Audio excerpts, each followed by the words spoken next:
Bom, beleza. Oficialmente, começando a nossa live de sexta. Estou aqui penando com alguns problemas técnicos. A internet estava dando problema, depois o computador deu problema aqui. Bom, que eu vou falar hoje, né? É sempre um desafio aí a gente, né, ver que eu falar durante essa live de sexta, e a ideia é compartilhar, né? Insights, ensinamentos, coisas que vêm acontecendo. E ontem aconteceu uma coisa muito interessante, né? Eu faço parte, né, de um grupo de educação criativa. São várias pessoas, né, que de alguma forma estão querendo, né, trabalhar com educação, ou já trabalham ou vêm trabalhando com educação. E essas pessoas, a gente se reúne toda quinta-feira. É um grupo muito interessante porque a gente compartilha de algum problema, de algum desafio que a gente tem, e a ideia é que o grupo ajude da melhor forma que puder. E é muito interessante porque são pessoas de diversas áreas, né, de diversos segmentos, e cada um vai ajudando com o que pode, com o repertório que tem e tudo mais. A gente se reúne todas as quintas-feiras. O grupo oficialmente fez um ano. Eu não fazia parte do grupo há um ano atrás, né? Mas eu acho que foi mais ou menos no começo. E desde então estou junto desse grupo. E a ideia é... E quando teve esse um ano, a Lara, né? A Lara da EBA Educar, que abriu esse grupo, né? Que iniciou esse grupo, ela falou assim, a gente vai dar um presente para vocês e tudo mais, para a gente falar sobre isso daí, para, né, dar o agradecimento pelo grupo tá durando aí. E o presente que ela deu pra gente foi um livro, né, um e-book, na versão e-book, na versão PDF, de um livro chamado Volta ao Mundo em 13 Escolas. E isso foi muito inspirador, né? Eu comecei a ler o livro hoje, na verdade, ganhei ontem, comecei a ler hoje.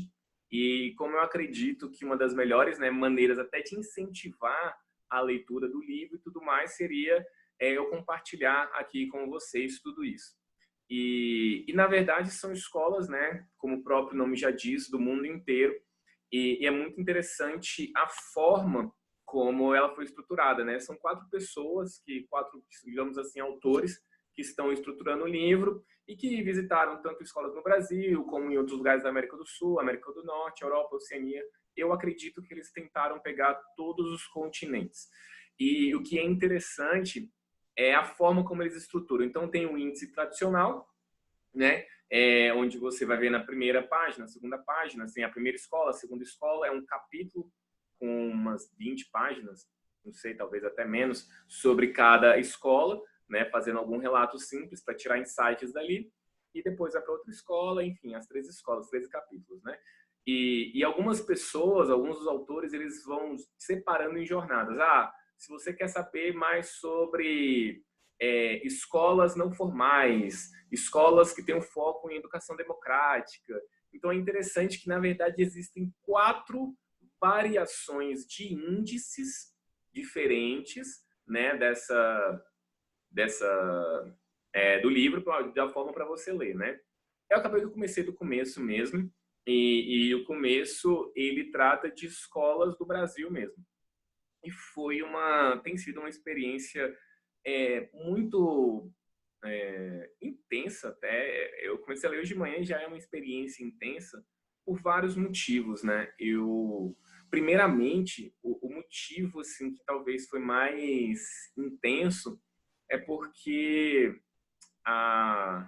eu lembrei muito da minha jornada. Eu sou engenheiro de formação, sou engenheiro mecatrônico de formação, e teoricamente eu não precisaria ter nenhum contato com educação, né? Não tem nada na minha formação acadêmica que remeta à educação. Em nenhum momento isso é falado na graduação, né? Não é o caso do engenheiro meio que dar pitaco nessa área. E minha vida tem uma história meio longa, né, de como ela se estruturou nesse caminho, mas depois que eu formei na engenharia, fiquei muitos anos desempregado, e eu comecei a questionar muitas coisas relacionadas à educação. Olá, pessoal da Evoloi, Rafaela, Adamson, legal, entrou uma galera de uma vez aí. E aí a gente questionando, né? Eu questionando muito do que tinha acontecido na minha vida e do que eu tinha recebido de conhecimento, e comecei a questionar muitas coisas do rumo da educação. E foi uma experiência muito intensa e eu comecei, na verdade, numa linha até de empreender, né? Eu acho que o desejo de empreender veio antes do desejo da educação. E, basicamente, no empreendedorismo, o que eu fui aprendendo na jornada é que, ao invés de você ficar pensando numa ideia genial, você poderia remeter a problemas, né? E eu remeti muito à minha história com relação à educação. Qual era o problema da minha história com relação à educação? Eu tinha passado por toda a jornada tradicional e quando eu me formei e tudo mais, né, seguindo aquele rito clássico, né, de estudar e tirar boas notas, estudar na Universidade Federal, bem conceituado, achava que esse era o rito e que fazendo isso tudo daria certo. E não deu certo, né? E isso me fez questionar várias coisas. Outro, outro questionamento também muito intenso, né? Eu gostava muito de dar aulas particulares, era uma forma que eu tinha para tirar um trocado, da aula de matemática e física, que acaba tendo muita demanda, principalmente no final do ano, né? Pessoal de recuperação. E eu sentia muito da resistência dos meninos quando eles diziam assim, para que isso vai servir na minha vida, né? Para que aprender logaritmo? Por que aprender energia potencial gravitacional? Para que isso vai servir na minha vida? E a gente sempre fica assim, você vai precisar para passar na prova, para passar de ano, para fazer um vestibular e depois você estudar o que você quer. E o mais estranho, que até mesmo depois de ter me formado em engenharia, eu percebi que muito do que eu tinha aprendido não era aplicado na vida real. E isso me fez pesquisar várias iniciativas de educação, né? E eu lembro que nas minhas pesquisas de educação, a primeira escola que veio foi a Escola da Ponte. Eu acho que é um caminho muito feito, né? Muito traçado por quem estuda sobre novas propostas de educação. E eu também me deparei com iniciativas no Brasil, como a Escola Amorim Lima, que é uma escola pública de São Paulo, e a Escola Politeia, que é uma escola privada também de São Paulo.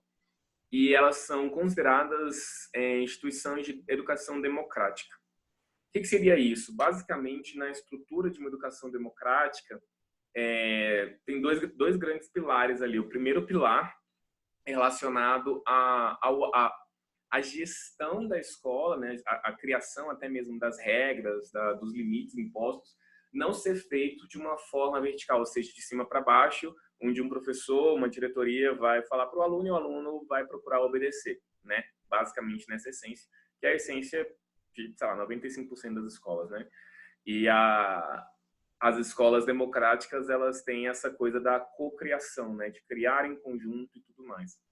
E também, não só das regras, mas também do que cada aluno vai estudar.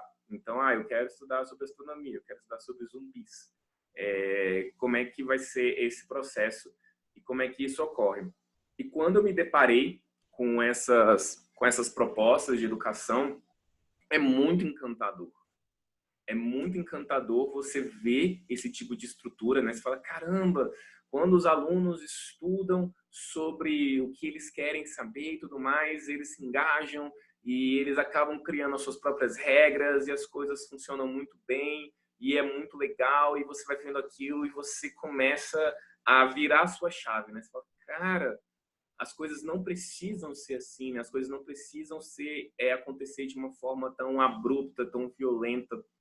E agora já remetendo, né, 5 anos depois dessa jornada, onde principalmente na escola pública onde eu dou aula hoje, eu vejo o quanto é desafiador, né, e o quanto isso está arraigado, né, nas entranhas mesmo de cada professor, de cada pessoa ali, né, o quanto a execução de algumas regras, né, o quanto o grito é uma lei, né? Tipo assim, a forma como as pessoas sabem, como elas fazem para que os alunos, né, executem o que eles têm para fazer. Então, aquele clima sempre meio tenso, né?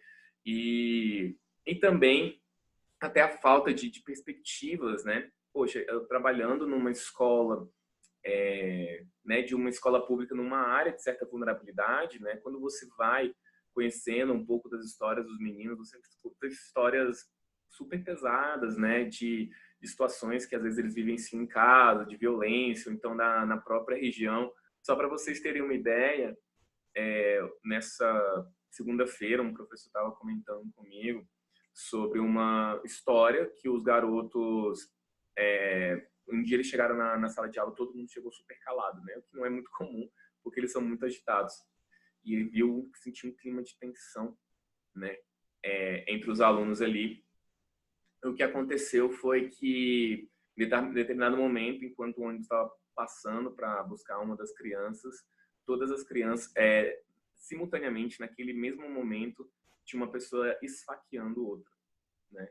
Então, o cara estava assassinando uma pessoa a facadas naquele exato momento onde passava o ônibus cheio de criança. Eu não tenho nem ideia de como deve ser essa experiência de você estar indo para sua escola como criança e você presenciar um assassinato, né? E isso mexe com a vida das pessoas. Isso mexe com a forma como você lida com o seu dia a dia.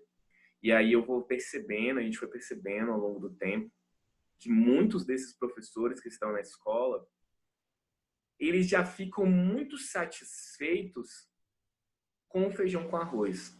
Como assim o feijão com arroz? Tipo, se esse aluno aprender a ler, escrever direito, tiver uma boa ortografia, se ele aprender a fazer as operações básicas, já é muito. Se ele conseguir fazer isso, já é muito, já está tranquilo. Provavelmente, em vários casos, é a pessoa, aquela criança é a primeira pessoa da família que está sendo alfabetizada. Então, deveria ser uma grande vitória. Mas quando eu escuto histórias como essa, né, de trazer esse mínimo, isso, poxa, me parte o coração. E porque eu acho que é muito pouco.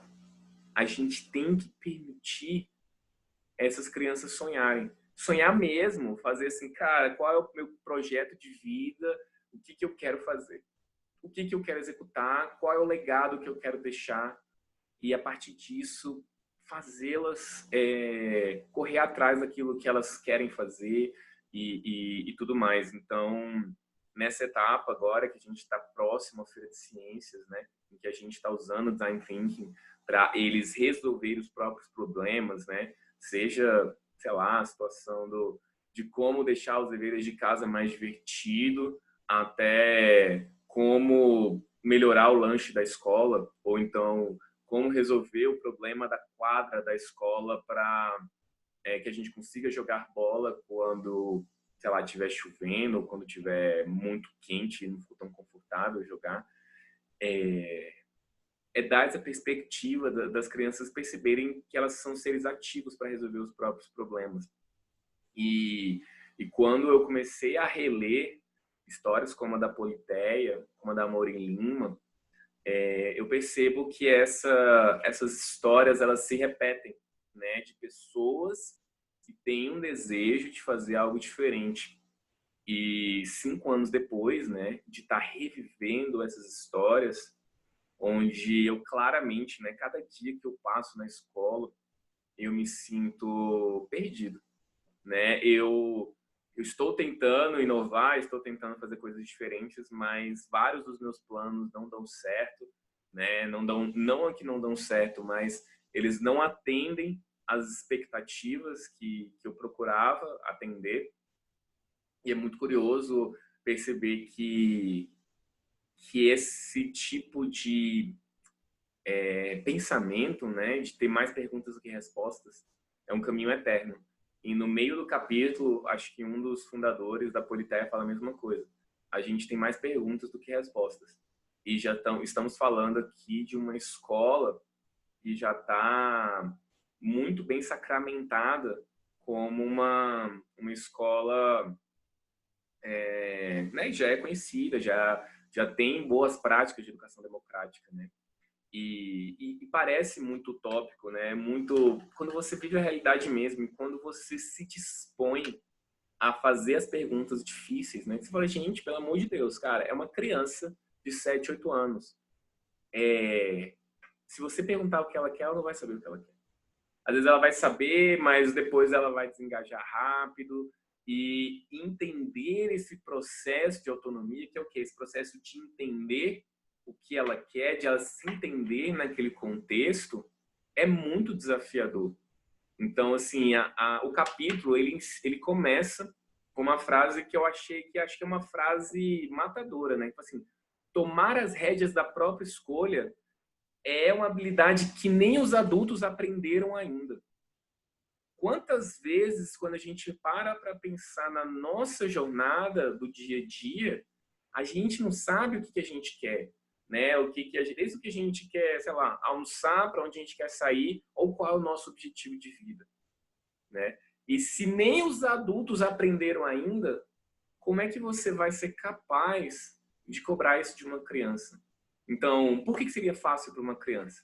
Então, esse processo de criação de autonomia não é trivial, não é simples. Não é só você, deixa os meninos fazerem perguntas, as coisas vão acontecer e vai ser lindo e maravilhoso. Não vai. Não vai, não é assim que funciona. É um processo de transformação. Quando eles falam muito dessa cocriação, né? O que é essa cocriação? É você realmente entender as dores de todas as pessoas que estão envolvidas naquele processo. De todos os professores que já estão fazendo tudo do mesmo jeito, das crianças, dos pais, né? A importância, né? Na Morim Lima, eles vão mostrando o quanto isso é intenso, né? O quanto isso fez um diferencial na escola. Envolver os pais nesse processo é um diferencial absurdo na forma como a escola funciona, como a escola consegue dar certo, né? Então, são perguntas muito importantes de serem feitas, né? E assim, o que é... Deixa eu até procurar algumas coisas aqui. Por exemplo, na Morim, tá, como é que funciona na prática esse processo de educação democrática, né?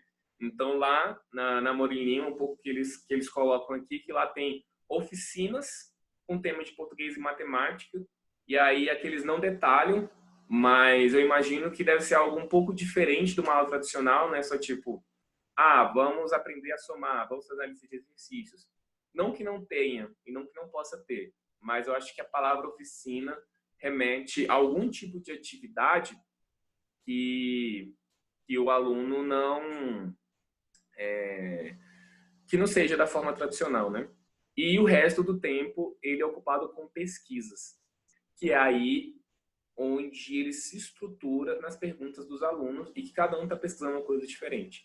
Um está pesquisando sobre relatividade, outro está pesquisando sobre, sei lá, foguete, não sei, cada um está pesquisando sobre o que eles desejam fazer.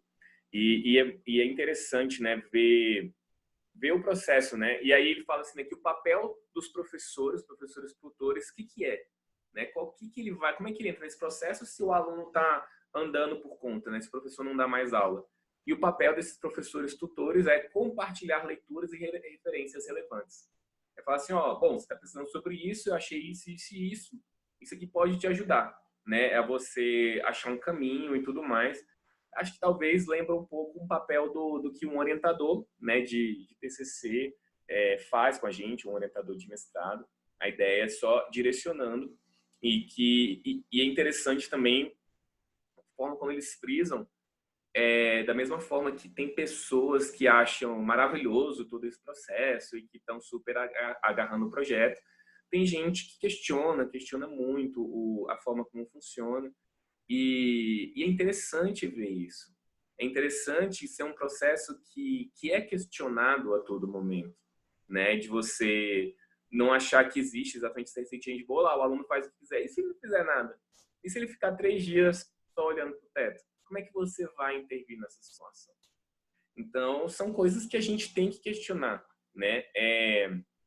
E o que é interessante também, né? Essa mudança, em determinado momento, eles retratam que esse processo de mudança é muito doloroso, né? E a diretora da Morim Lima, ela teve vamos dizer assim, uma consultoria, né? Uma inspiração muito forte do professor José Pacheco, né? Que é o idealizador da Escola da Ponte em Portugal, muito conhecido e também que trabalha como, acho que até hoje, né, como mentor do Projeto Âncora em São Paulo e vários outros projetos ao redor do Brasil.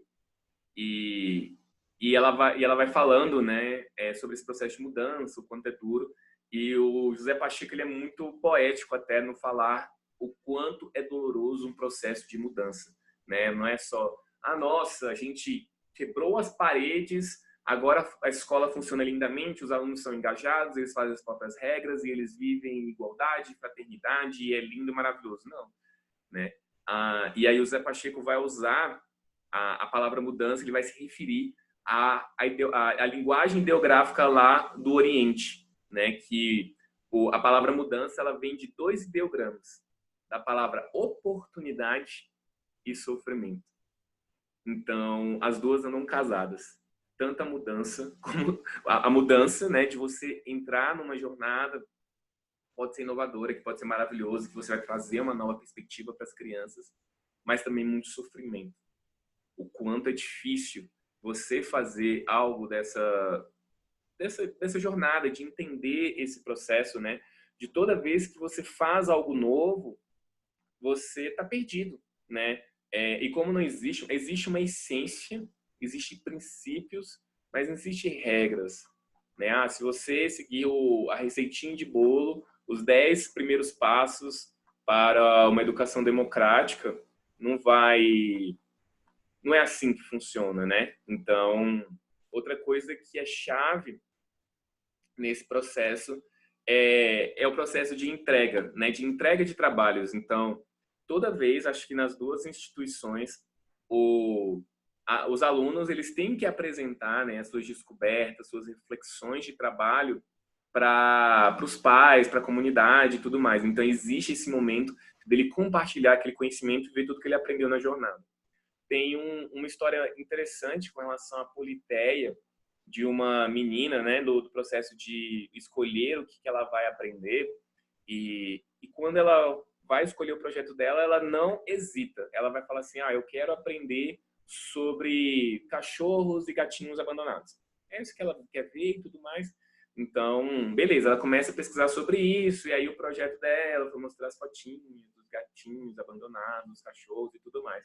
Quando chega no ano seguinte, tanto o orientador começa a instigar, né, outros questionamentos, né? Então, começar a perceber, e será que existem leis que podem proteger os animais? Como é que você pode cuidar de um animal? Qual seria o processo para trabalhar com esse animal? Então, ela vai, pesquisa sobre isso, entrou em contato com uma veterinária, em determinado momento a veterinária fala que se houver excesso de cuidados com esse animal, isso também pode fazer mal para o animal, enfim, tudo mais. E depois, no ano seguinte, é questionado para ela, com relação, ela, em um determinado momento, quando estão falando de corrida espacial, né, aquela época da Rússia, dos Estados Unidos, tentando, né, ver quem ia, né, se mostrar como a vanguarda ali na corrida espacial, ela descobre que a primeira viagem espacial feita, eles colocaram uma cachorra chamada Laika. E a Laika morre nesse processo, né? Ela acaba morrendo quando esse foguete é lançado. Então, assim, eu imagino, né, uma história de partir o coração, ainda mais para essa menina, para Joyce, que, ama os animais e tudo mais. E aí, o fato dela estudar sobre animais vai fazer ela ir para uma outra ponte, que é a parte da corrida espacial. Então, ela começa a estudar sobre corrida espacial, começa a trabalhar sobre a dualidade capitalismo, socialismo, e aí vai vindo hiperlink atrás de hiperlink, onde você vai achando várias coisas, até que ela chega nas tirinhas da Mafalda, né? Mafalda, aquele quadrinho argentino, que é bastante crítico, né? Ele é muito assertivo nas críticas e tudo mais, e aí a menina começa a se aprofundar nas tirinhas da Mafalda. Então, aquilo que no começo era apenas tratar de cachorrinhos e gatinhos, ela vai amadurecendo para entender leis de proteção animal, até chegar em corrida espacial, até chegar em Mafalda, né? Então, toda essa jornada feita aí com os meninos, né? E é interessante também retratar com relação às escolas democráticas, que parece que é um lugar onde não tem limites, ou seja, onde cada um faz o que quer. E não tem nada disso. Na verdade, não é cada um faz o que quer, mas as regras, elas são criadas em conjunto com os alunos, né? E a ideia, então, é não haver, né, cada vez menos gritos ou tudo mais, é trazer um processo de conscientização das regras. Afinal, eles criaram as regras, perceberam as necessidades das regras. E aí, a partir disso, as coisas vão acontecendo, eles vão tendo consciência daquele processo. Acho que também na Politeia eles retratam um outro caso, né, de a turma era só de turma de alunos mais velhos e em determinado momento eles abrem para Fundamental 1, acho que para crianças de 5, 6 anos. E essas crianças, como qualquer criança, né, fica correndo nos corredores e esbarra nos outros e aquela bagunça e tudo mais. E eles começam a estabelecer uma regra de que não é para correr no corredor e que, na verdade, seriam 3 advertências, né? A primeira é uma advertência verbal, a segunda é um cartão amarelo e a terceira é um cartão vermelho. E aí, quem receber cartão vermelho não pode passar pelo corredor durante 5 dias. Mas aí eles mesmos se questionam, mas e se chover? O aluno vai passar por onde? Como é que vai funcionar? E perceberam que uma punição de 5 dias não é algo que faz muito sentido. E aí eles diminuíram para 3 dias, mas todos eles foram construindo essa jornada ao longo do processo, né? Então eles foram entendendo o que dá certo, o que não dá certo nessa situação. E como eu falei, né, a questão do limite, ela existe, né? Só que ela é feita de uma forma diferente, né? Ele não é imposto, ele é dado pelo próprio coletivo. E também tem uma observação muito interessante de uma das educadoras lá, que ela fala assim, o limite ele é estruturante. Eu gosto da visão do limite com a demonstração de amor pelo outro. Olha só que interessante, né? Entender o limite com uma demonstração de amor pelo outro. É aquele momento em que eu percebo que eu estou invadindo o espaço da outra pessoa. Quando a gente fala, às vezes, de educação criativa e de educação democrática, acaba saindo na ilusão da pessoa fazer o que quer, mas não tem nada a ver com isso. Você tem que trabalhar com a questão, você tem que criar sim limites, e que esse limite também é uma demonstração de amor, porque você está olhando o outro, né? É a partir do limite que você convive, e ela vai fazendo essa junção entre o amor e os limites. Então, os limites sim existem, né? Só que eles são construídos de uma forma diferente. E todo dia acaba sendo um conflito, né? Porque você tem que desconstruir toda aquela estrutura que já existe. E é um desafio, como eu falei, né? O que foi muito nostálgico nesse processo é perceber, reencontrar essas histórias que eu lia lá em 2014 e que eu achei maravilhoso, né? Onde você vira a chave com relação a uma nova estrutura escolar, onde você respeita mais os alunos. Várias coisas acontecem na jornada, né? Poxa, eu entro numa startup, eu saio de uma startup, mudo para São Paulo, volto de São Paulo, começo a dar cursos online, até a hora que eu realmente entro numa sala de aula de uma escola pública, onde eu tenho a oportunidade de implementar vários desses processos, e eu percebo que na hora de executar esses processos, as coisas não são bem assim. E que existe toda uma estrutura, toda uma questão até você chegar no formato que você deseja, né? Em que as pessoas precisam acreditar mais, né? Em que você precisa entender os alunos, em que você precisa entender os limites dos alunos e saber até que ponto eles são capazes de criar as próprias regras ou não, até que ponto eles conseguem pesquisar sobre os próprios projetos ou não, até que ponto ele não vai desistir daquilo ali, né? Então, até o momento em que você vai estruturando algo que faça sentido para ele, né? E sempre naquele conflito. Até que ponto eu posso deixar ele solto e eu não estou deixando, eu não estou tirando uma oportunidade de ensinar coisas que talvez fossem essenciais, né? Às vezes eu tô tão preocupado em deixar fazer o que quer fazer, às vezes é bom ele aprender contas, aprender a escrever textos e tudo mais, e isso é muito sutil. Isso é muito difícil, né? De você entender como estruturar isso, né? Uma coisa que é interessante também é quando muitas pessoas falam que uma das barreiras para trabalhar essa coisa da educação democrática é a questão até legal, né? Legal de legalidade, de lei. E a verdade é que o que norteia, né, a nossa educação brasileira, como alguns devem saber, é a LDB, a Lei de Diretrizes e Bases, né? E, na verdade, a Lei de Diretrizes e Bases ela é mais aberta do que a gente pode imaginar. Então, assim, aqui eles mostram o artigo 14 e 15, né? E fala que no artigo 14, os sistemas de ensino definirão as normas de gestão democrática no ensino público da educação básica, de acordo com as suas peculiaridades. Então, no âmbito legal, quando você fala assim, com as suas peculiaridades, você abre, né, para que a escola consiga fazer algumas coisas mais do seu jeito, da sua forma, do que ela achar mais interessante. E conforme os seguintes princípios. Então, tem 2 princípios que norteiam essas peculiaridades.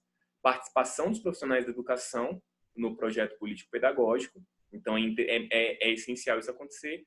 E participação da comunidade escolar e local em conselhos escolares ou equivalentes. E é engraçado ler essas leis aqui, porque isso não acontece de verdade. Simplesmente alguém vai, escreve, não consultou ninguém, ou se consultou, depois isso não é revisado. E é um processo super difícil, né, de se fazer, mas que demanda um trabalho no começo, mas que eu acredito que no meio do processo pode melhorar.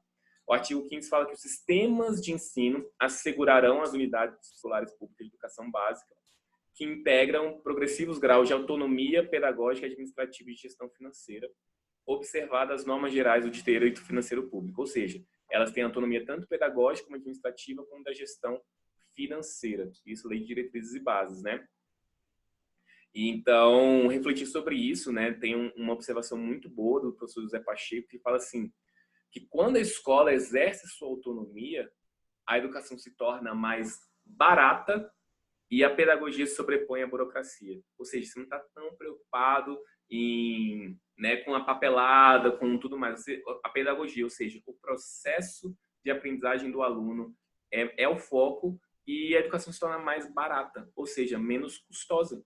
É uma questão financeira, não é nem questão pedagógica ou ideológica e tudo mais. Então, é uma forma de otimizar esse processo. Mas é muito difícil. É muito desafiador, né? Eu acho que é bom ver isso. Eu lembro que eu pensava muito assim antes e eu penso assim hoje também, o quanto é desafiador revisitar essas histórias e pensar como eu vou implementar, como eu posso implementar algo assim na escola. Eu lembro que aqui em Brasília tem uma escola pública na área central, na Asa Norte, a Escola Classe 115 Norte, onde a diretora é inclusive uma amiga minha, a professora Marta Caldas, e a primeira vez que eu encontrei a Marta na escola, né, conheci ela de outros ambientes, mas encontrei a professora Marta Caldas, ela estava falando que a escola da 115 Norte, em Brasília, que é a escola onde ela é diretora, escola pública, estava passando por um processo de criação dessa autonomia, vamos dizer assim, de como transformar essa escola, entre aspas, em uma escola da ponte, né? Onde os alunos escolhiam esse processo e tudo mais. E eu lembro de ter convivido um pouco, né? Eu ia algumas semanas, uma vez por semana lá e tudo mais, e era muito curioso como estava todo mundo perdido no processo, né? As pessoas até acreditavam, né, que aquilo era uma boa ideia e tudo mais, só que as professoras estavam com muita dificuldade, né? Já tinham 2 turmas numa mesma sala, o terceiro e o quarto ano, e era tudo muito difícil, né? E o que a comparação que a Marta fez é que você fazer um tipo de mudança dessa na escola é como trocar o pneu de carro com ele em movimento. Então a escola tem que continuar, ela tem que continuar entregando o que ela tem para entregar, mas nesse meio do caminho você tem que fazer modificações, é uma mudança cultural, ou seja, uma mudança de mentalidade dos professores, é uma mudança de mentalidade dos alunos, de todo mundo, em como fazer diferente e ainda tendo que entregar as demandas daquele processo, né? Eu conversei com ela depois, ela falou que já está num estágio muito mais maduro, né? Eu não sei como está, na verdade, mas é entender que isso acontece, né? Acho que é muito interessante ver histórias assim, para não ficar no âmbito muito de utopia, ou seja, de algo que é inalcançável. A gente, quando traz esse tipo de regra para os alunos, né, de impor o que eles precisam aprender, ou de impor regras, a gente tem, as pessoas justificam, poxa, de uma forma para você não trabalhar de uma forma tão romântica, né? E às vezes você vê isso muito no âmbito teórico. É muito comum ver isso até com pedagogos, né? Pessoas que fazem cursos de pedagogia, estudam autonomia, estudam Paulo Freire, e quando chegam em sala de aula as coisas não são nada daquilo. E não sei de quem é a culpa disso, não dá para. Eu, sinceramente, as pessoas gostam de dizer que a culpa ou é do governo, ou dos professores, ou de não sei quem, mas é muito desafiador, né? Falar qualquer coisa, mas no momento que a pessoa percebe que aquela coisa bonita que ela via na faculdade não funciona na prática, ela desiste daquilo ali, né? Ela não acredita naquilo ali. E, e na verdade, isso é importante de ser ressaltado, porque a prática precisa, né, conversar com essa teoria, da mesma forma que tem pessoas na faculdade que ficam lá viajando nessas teorias e tudo mais, tem pessoas ali no chão de sala de aula, né, que estão vivenciando aquela dor todo dia, né, de como você fala em autonomia e respeito, de um aluno que pô, chega te xingando, chega gritando, e como você vai ter, né, essa situação de controle mesmo, como é que você vai fazer esse processo. Então, é importante revisitar essas histórias para não desistir. Eu acho que é um papel chave, sim, dos professores, trazer uma oportunidade desses meninos sonharem de fazer algo diferente. Hoje a gente tem ferramentas muito mais simples, muito mais acessíveis, né? Quando a gente montou o Makerspace da Escola Aspalha, né, a coisa mais cara que a gente teve foi um computador, né, que deve ter dado uns R$ 1.500, não era um computador de ponta, mas trabalhar com Arduino, ou com Scratch, ou com metacircuitos, eram todos materiais de baixo custo. E, na verdade, cada vez mais a gente vê que às vezes só trabalhar com sucata, pegar sucata eletrônica e deixar os meninos criarem, já é super significativo, né? Eles já conseguem fazer vários projetos, você já tem uma mudança de comportamento nessa estrutura. Então, não é um custo, sabe? É a forma como você trabalha. Então, dá esse espaço, né? Até mesmo na minha sala de aula eu vejo isso, né? Quando eu tento trabalhar em sala de aula com 20 alunos, e que não é muito aluno, né? A gente trabalha com 30, com 35, 40 alunos. Com 20 alunos, para mim, já é muito difícil trabalhar com programação em robótica. E tentar deixar todo mundo mais ou menos na mesma página e começar a fazer uma programação inicial, um projeto inicial, é muito desafiador, a disciplina e tudo mais. E eu percebi, por exemplo, que ao terminar as aulas, eu e o Rodrigo, a gente ficava no espaço lá da biblioteca, que é o espaço Maker. Os alunos vinham, aí um vinha lá para consertar um brinquedinho, depois veio o outro, e agora toda a gente sai, a sala fica lotada, e eles, né, se comportam muito melhor, eles estão a coisa flui muito mais, onde cada um está fazendo o seu projeto e nenhum projeto de eletrônica. Às vezes eles só juntam papelão e tampa de garrafa para fazer um bonequinho, ou então pega um brinquedinho que estava ruim e ele remonta, e a gente, cara, ganha, sei lá, eu estou usando um papelão, um isopor, o pessoal da loja Cristal, que trabalha com vários presentinhos, me deu um monte de presentinhos que estavam estragados, né, com a parte eletrônica estragada. Alguns estão funcionando e os alunos já acham aquilo o máximo. A ideia é que outros comecem a fuçar nesses presentes. Então, de novo, me questiono até se precisaria de um Arduino, né? Você podia fazer uma etapa antes, onde você fica abrindo e fechando brinquedinhos que estão estragados para você remontar esses brinquedos, né? Então, e nesse ambiente onde está mais livre, onde não está oficialmente em sala de aula, me pareceu que os alunos engajavam mais. E, e eu acho que essa semana foi muito uma aflição, assim, porque são mais perguntas do que respostas. E isso é muito complicado, muito desafiador.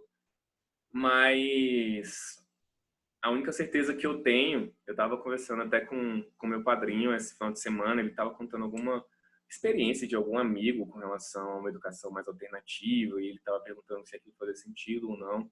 E cada vez que eu vejo experiências inovadoras que se propõem ser inovadoras, mas na verdade não são, acaba dando uma libertinagem para os alunos, né? Onde os alunos acabam, nessa história de fazer o que quer, eles não fazem nada, né?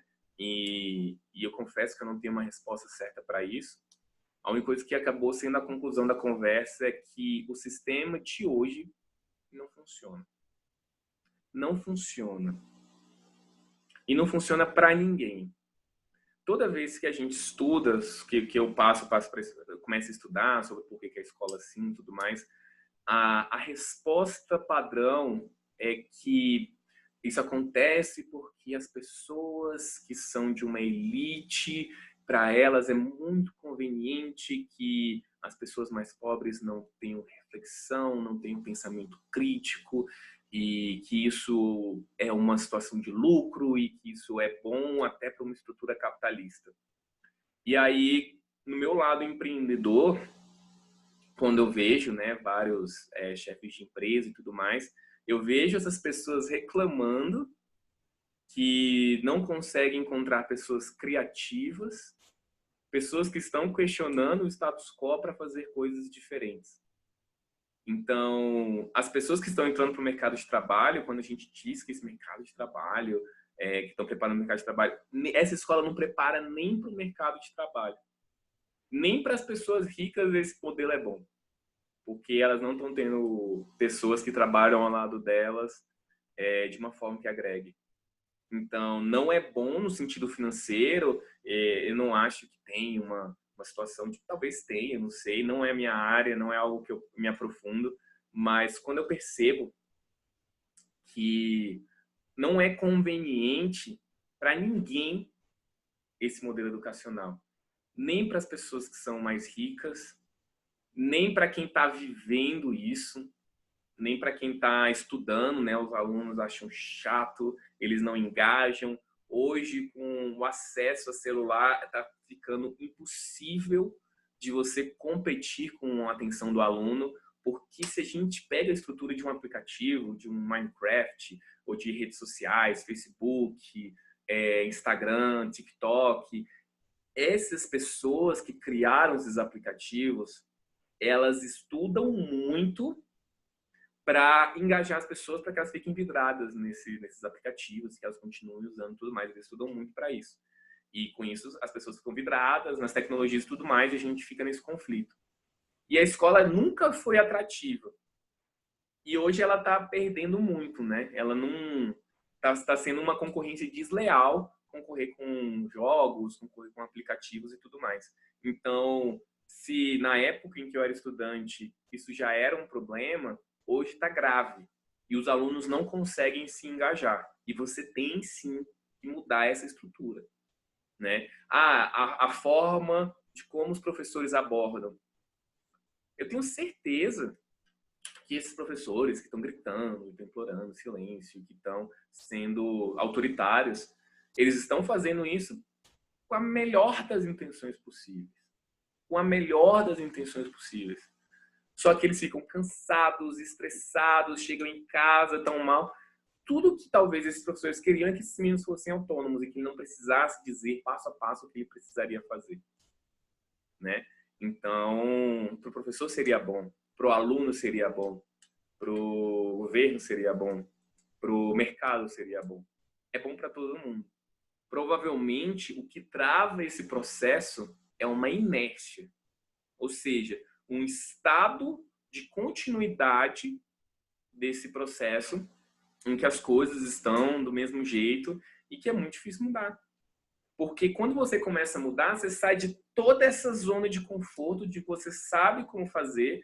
Eu sei planejar uma aula, eu sei fazer isso, eu sei passar uma lista de exercícios, eu sei passar prova, para você entrar numa jornada em que você não entende nada, onde você vai pedir para os alunos aprenderem as próprias coisas, mas você não sabe como ele vai se engajar nesse processo, onde você pedir para ele colocar as próprias regras, mas às vezes ele não vai ser capaz de fazer isso, porque a autonomia é um processo. E aí eu volto na frase que a gente viu lá no começo, né? A frase que começa, inclusive, o próprio capítulo aqui. Deixa eu achar ela de novo.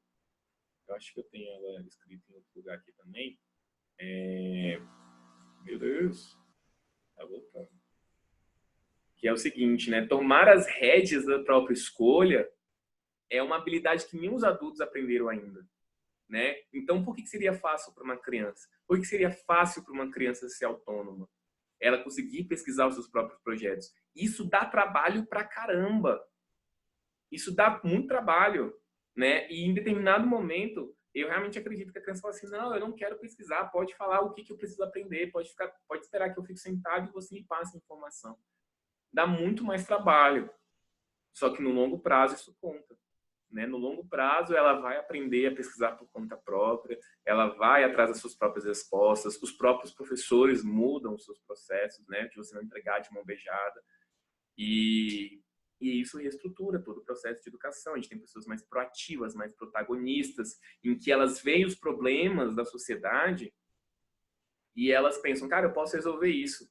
Quando ela vê, sei lá, desce na rua dela, oi Lara, tudo bom? Quando ela desce na casa dela, ela vê lixo no chão, quando ela vê vários problemas, ela não vai pensar, esse governo também é complicado. Não, cara, ela fala, tá, como é que eu posso resolver isso? Como é que eu vou fazer isso? Né? Isso é o tal do protagonismo, né? Eu sou muito de uma filosofia de dizer assim, de quem não está agindo não tem direito de reclamar. Quem não está agindo não tem direito de reclamar.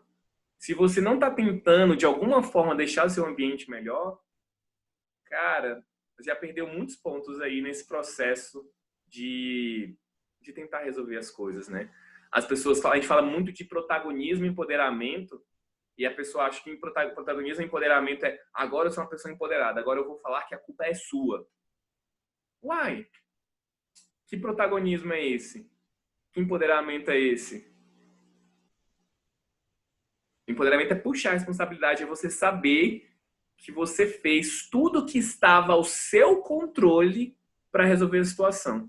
E se tem uma lição na vida, isso aqui não é sobre educação, se tem uma lição na vida que eu posso deixar para qualquer pessoa e que eu acho que faz mais sentido, cara, do que tudo, é o seguinte: se você puder focar em tudo que está ao seu controle, né? Se você começar a colocar suas energias em tudo que você tem controle, das suas atitudes, dos seus sentimentos, as coisas parecem que abrem, que as coisas parecem que se resolvem.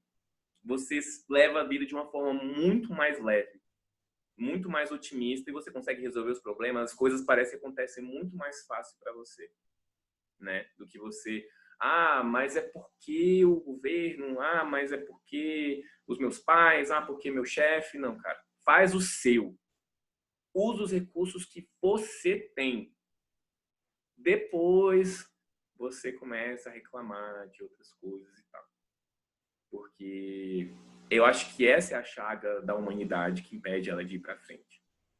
É que as pessoas não estão puxando a responsabilidade. Elas não estão se questionando a todo tempo se elas estão fazendo o seu melhor. E não dá para cobrar isso das crianças se a gente não faz isso no nosso dia a dia.